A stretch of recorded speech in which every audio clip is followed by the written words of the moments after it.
বলা যায় যে শিবির সংগঠনটা কেমন, তাহলে আমি বলবো যে শতভাগ ভালো আর কি, শতভাগ পিওর, শতভাগ খাঁটি।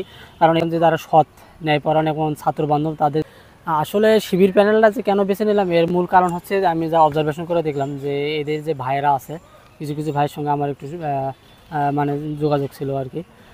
তারপরে আমি দেখলাম যে যারা সৎ ন্যায়পরায়ণ এবং ছাত্র বান্ধব তাদের যে অ্যাক্টিভিটিস, তাদের যে কার্যকলাপ অনেকটা ছাত্র বান্ধব এবং কল্যাণমূলক।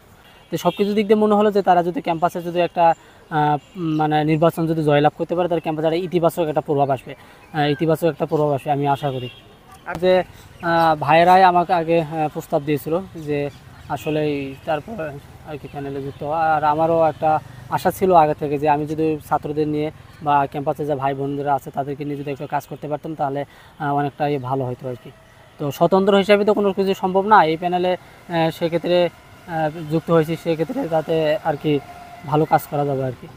আমার দৃষ্টিতে যদি বলা যায় যে শিবির সংগঠনটা কেমন, তাহলে আমি বলবো যে শতভাগ ভালো আর কি, শতভাগ পিওর, শতভাগ খাঁটি।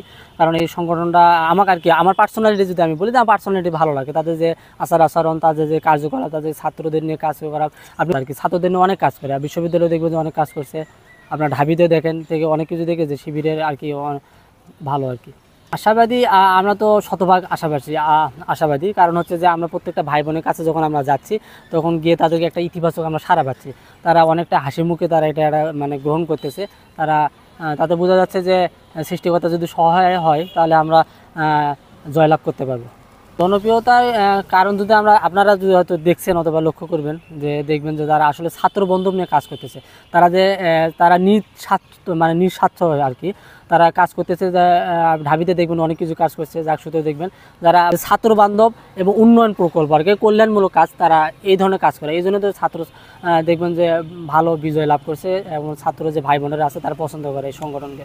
মেধাবী বলা হয় এবং তারা মেধাবীরা তৈরি করে, তাদের যে মনে হয় নিয়ম নীতি যে এগুলো আছে, যে লেখাপড়ার ক্ষেত্রে তারা সর্বদাই মানে কোনো বিন্দু পরিমাণ ছাড় নেই, যে লেখাপড়া করতেই হবে আর কি। যে লেখাপড়া ছাড়া অন্যান্য কাজে বা অন্যান্য করবে সেক্ষেত্রে হিসাব আলাদা, কিন্তু লেখাপড়াটা তারা আর কি মেধাবী তৈরি করে নেয়।